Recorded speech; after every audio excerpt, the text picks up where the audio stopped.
Oh, sick. All right, welcome back to Real Estate Without Borders. Dave and I are actually sitting together, which is funny. It's super weird. We're at the office. We got our Valerie hats on, but anyway, so today we're joined by somebody I've known for a really long time. We've known each other since high school. Really? Yeah, yeah, That's just and you and I have connected.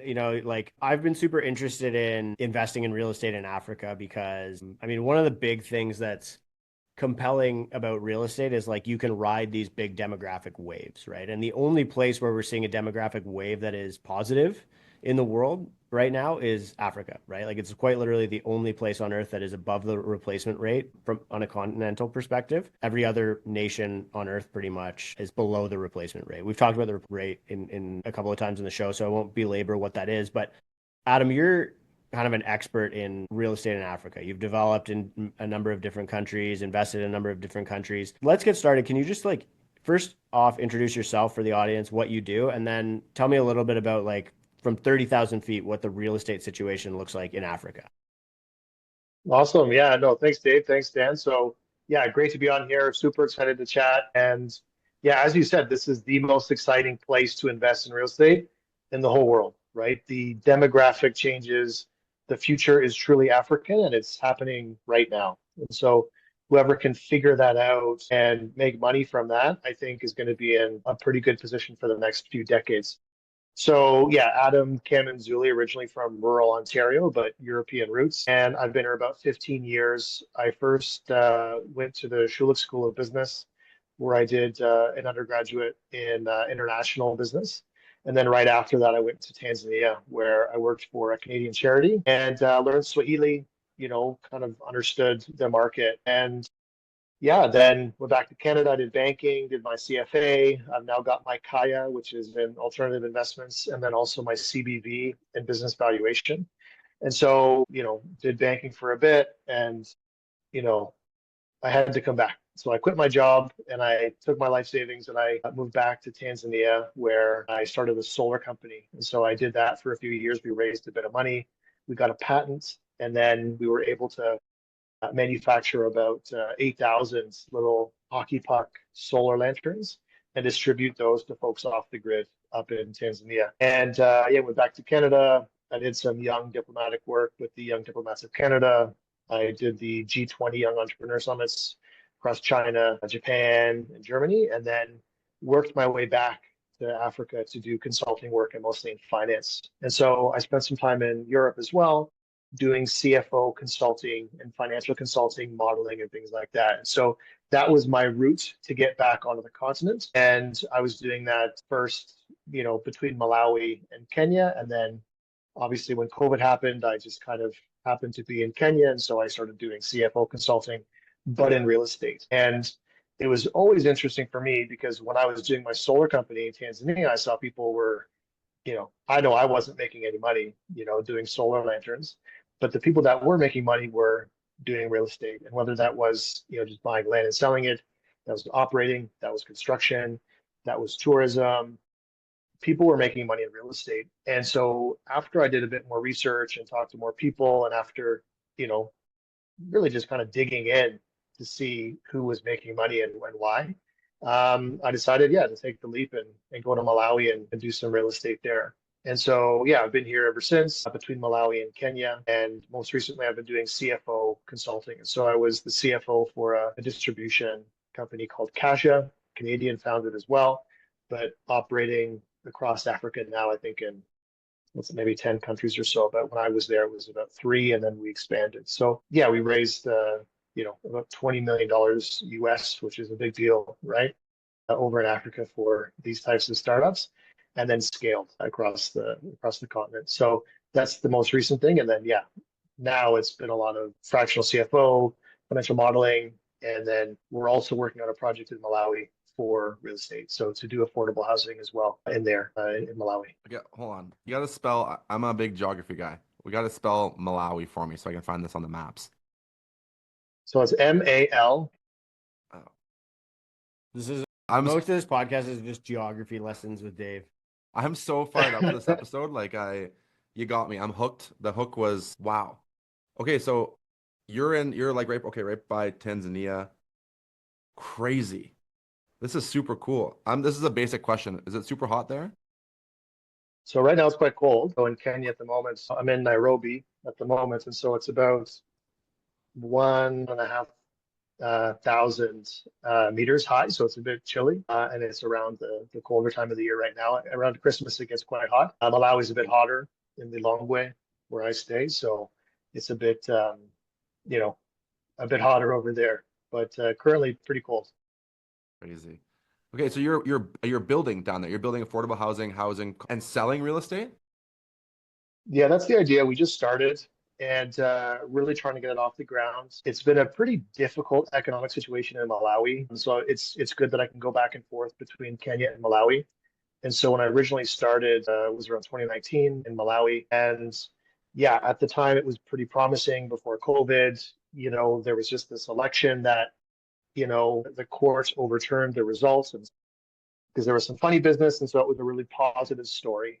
And so it's been economically very difficult, a lack of foreign exchange. And so, I've pivoted back and forth from Malawi to Kenya. So we're just starting out, just kind of getting things going, but we've already secured the Malawian government's consent to start this project with the Investment and Trade Center. So we've had to prove to the government that we're serious investors. We've got a minimum threshold of money that we've already invested.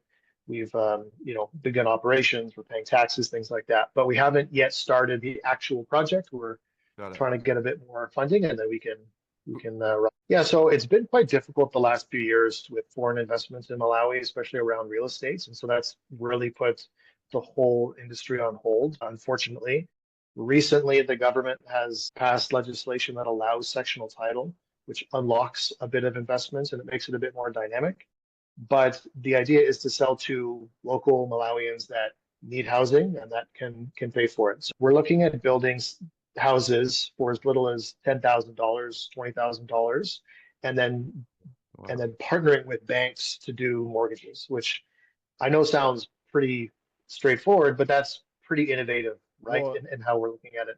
yeah, like this is like, I mean, it's really worth thinking about. Like, this is what an emerging market looks like. Like, they don't have the thing, like all of those like infrastructures that we take for granted in other places like the US and Canada don't exist there. So like you said, like you're going to be building housing. You can do it obviously at a fraction of the cost if you can do it anywhere else because there's cheaper labor, likely cheaper materials, and then you can deliver end units. But they don't even have, like you and I have discussed this a handful of times, and even we're looking at potentially like decentralized finance solutions for like creating a lending environment there, which is like, and you see this a lot in like in Mexico. There's less like banks. Like Yeah. Dave does a lot of investments Yeah. in Mexico, but emerging markets, like they don't even have, like they don't have mortgages that can be registered on title. They don't have, Yeah. so a lot of these things, like, can you explain that a little bit to me, like what that whole environment looks like in Africa as a whole, but also in Malawi where you're developing?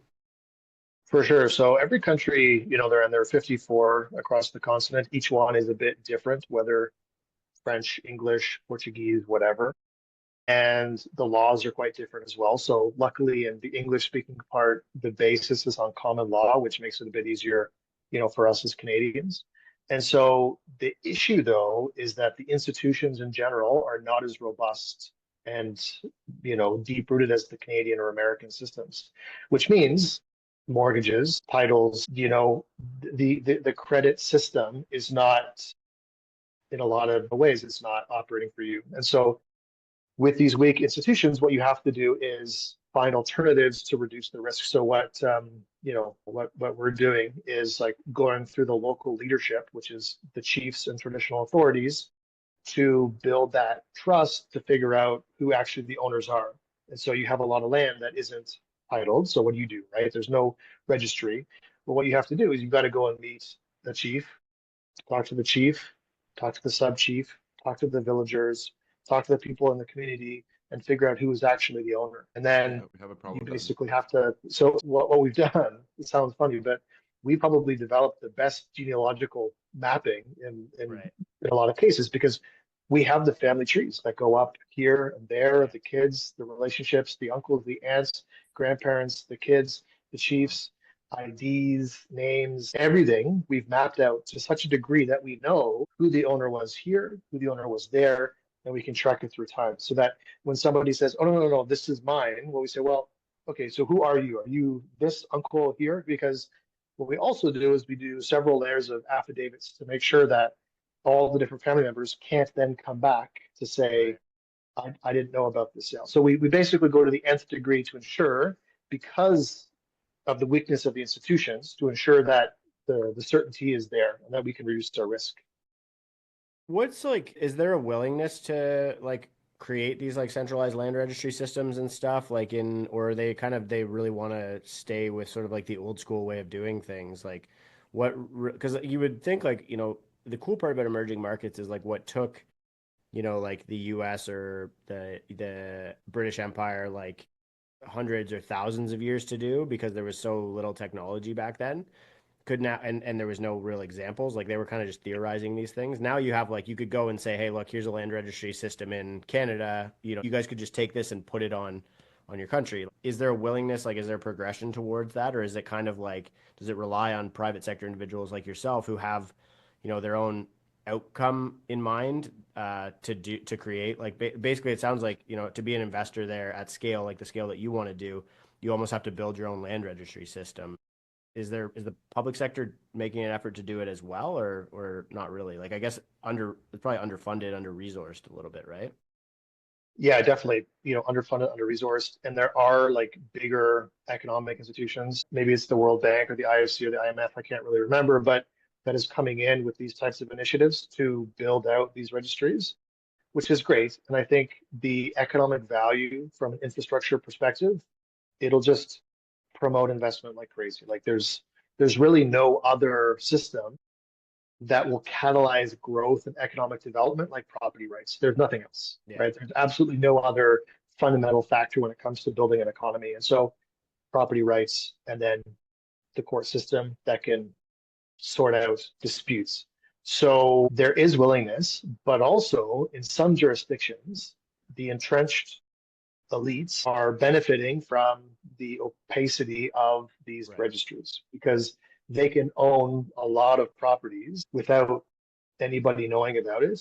And they can also transact with these properties in a way that is a quid pro quo for a lot of different political shenanigans. So there's the willingness, and the actual people on the ground, they want this so bad. And so the reason that we're able, we think, to get a premium in the market is because of the certainty of title. So that we say, we're selling this, come at me. There's no way that you could ever dispute this unless it were a government top-down shakedown, right? So you're Apart from that, selling, so like the innovation almost is like you're selling a different product, like, you know, where like everybody else in the market, in the resale market, is kind of selling this like very traditional, like you yeah, said, like the family tree, and you have to go through all of the different things to say, yeah, I own this piece of real estate. You would actually be selling, like, because you've taken a piece of land and you've taken possession of it through the proper channels and infrastructure that you've created, and then you subdivide it and actually create lot lines and all of these things. Like you're quite literally selling a product that maybe didn't even exist before you created it.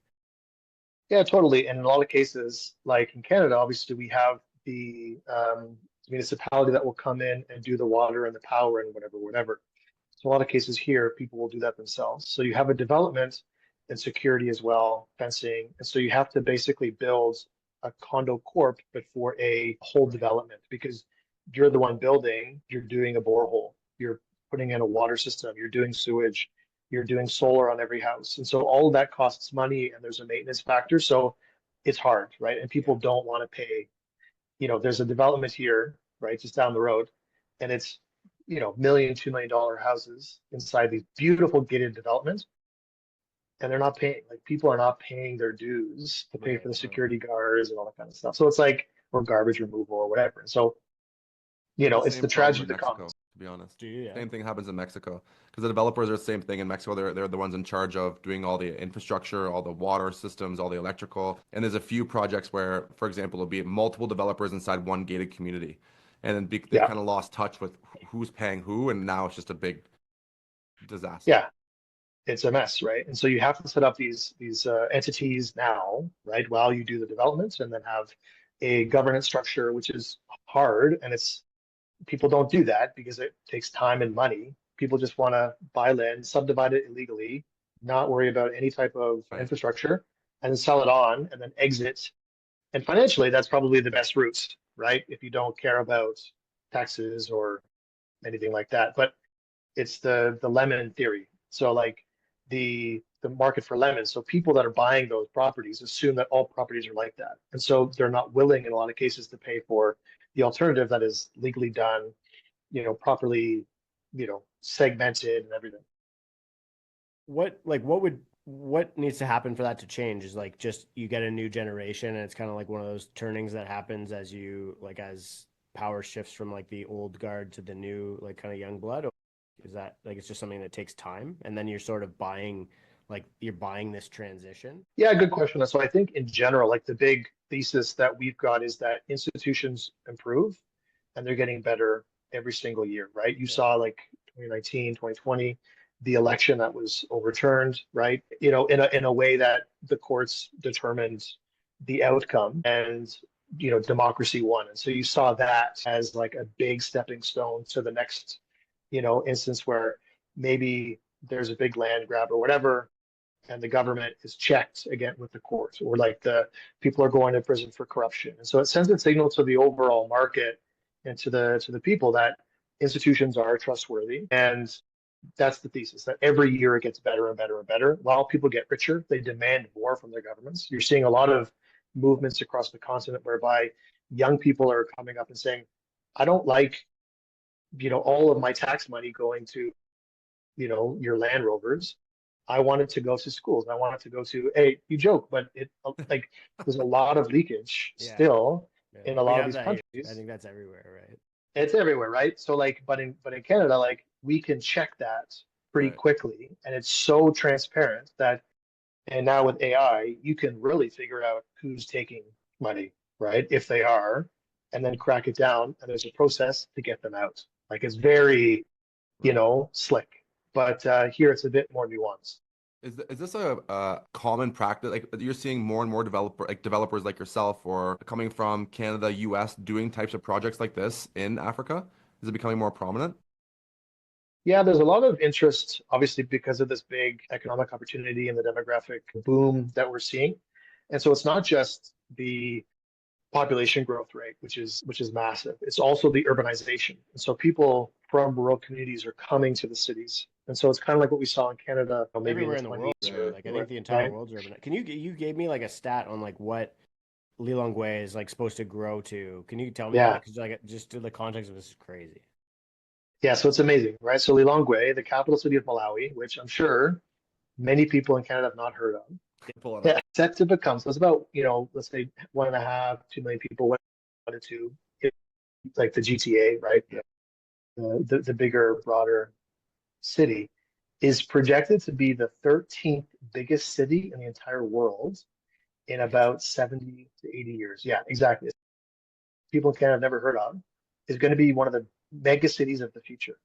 And so if you can be a part of that growth story, that is the economic and demographic dividend that we wish we were a part of, right, in Canada in the 80s and 90s. What is the opportunity for people? Like because I'm this is new to me. Like I'm a pure outsider here to this. This is all brand new to me and super exciting. What is that economic opportunity for people?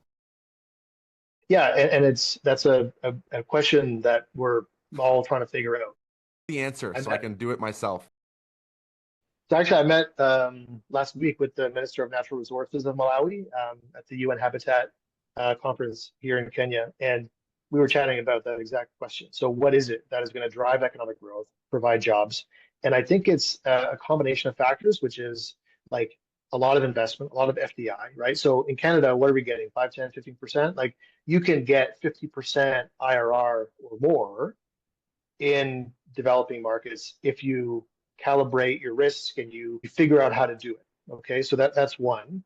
And I think it's, so it's FDI, it's like investments, it's, bringing in good institutions and like good economic frameworks. So in Malawi, there's the Malawi Investment and Trade Center, which is set up as a one-stop shop to open up your business. So that's what we did. And so to get my personal work permit for me in Malawi, go through this center, business plan, da, da, da, da, and you go through and I get everything stamped and done properly one place. So making it easier and easier to Right. do business. And then finally, I think it's like the broader education and the productivity of the average workforce. So Yeah. just to give you an idea, it's about 130,000 Malawi kwacha, per month is as the minimum wage. And so in market rates, that's, let's say, 40, $50 or so, right? It's around that range Per of month? per month. And so people, that's US formal employment. dollars? Yeah. Yeah.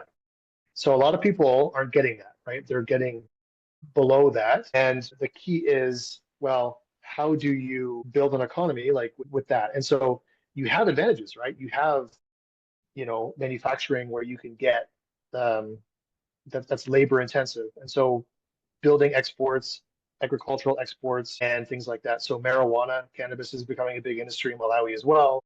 And that's also, a potential route. But it's kind of like the problem of exactly as you said, Dave, like where are all the jobs, where's the economic growth?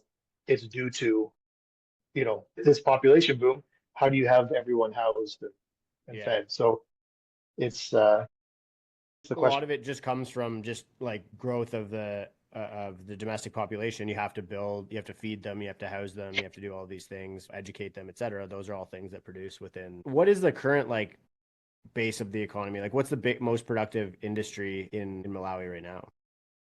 So it's agriculture. Got it. Agriculture is the real economic driver. And so what's interesting about agriculture, so I'm also doing farming, Yeah. we're doing maize, soya, we had chickens, cows, pigs. I'm a horrible farmer. Like I really don't know what I'm doing, right? But it's fun and I This is like where to you hang and out I with the originally got cows. connected because I Yeah, love farmland. Like it's like my favorite asset class. it's Yeah. just the best. Yeah. It's just so much fun.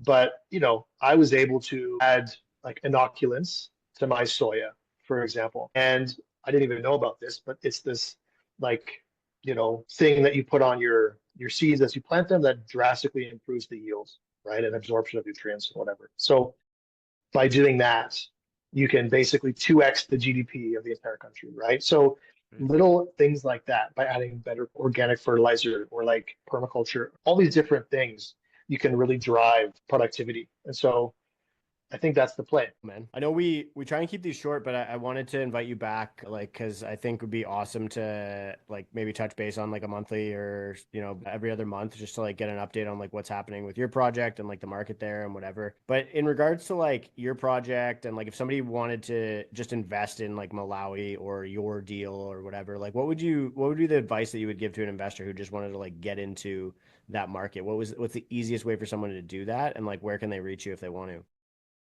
Yeah, so they can reach out on LinkedIn or we've got a website, Nyumba, so NYUM.BA, which means house in Chichewa and also Swahili. So investing, even with all these trade barriers being reduced, it's still tough. It's Yeah. very, very tough. And so we've set it up with the Canadian Holdco and then Malawian OpCo and then running everything through that. So very, very clean, very easy Yeah. in Ontario. People do want to invest. It's a pretty easy, low risk, good jurisdiction for Canadians anyway. And that's what I would recommend. So there are plenty of opportunities. There's a lot of scope. We're just starting. And yeah, happy to chat. And even if it's just a chat and I can help them find something else, great. Because we need a lot more in Canadians here on the continent investing. Well, it sounds like it's not the kind of place that you want to go and like directly invest in real estate. Like it sounds like there's a lot of issues that could arise from that. Like you just get cut out of the Totally. family tree land registry system or whatever. You So could. yeah, so it's cool that you're kind of like building the private sector infrastructure to make it possible for people to invest. I could be the listing For agent. sure. There you go. Exactly. Just And kidding. and Cool. then in the medium term, what we're looking at doing is luxury housing. So for a lot of tourists that want to come to Malawi, Malawi is one of the most beautiful countries in the world. People are the nicest in the world, and as a Canadian, obviously that's quite a lot to say.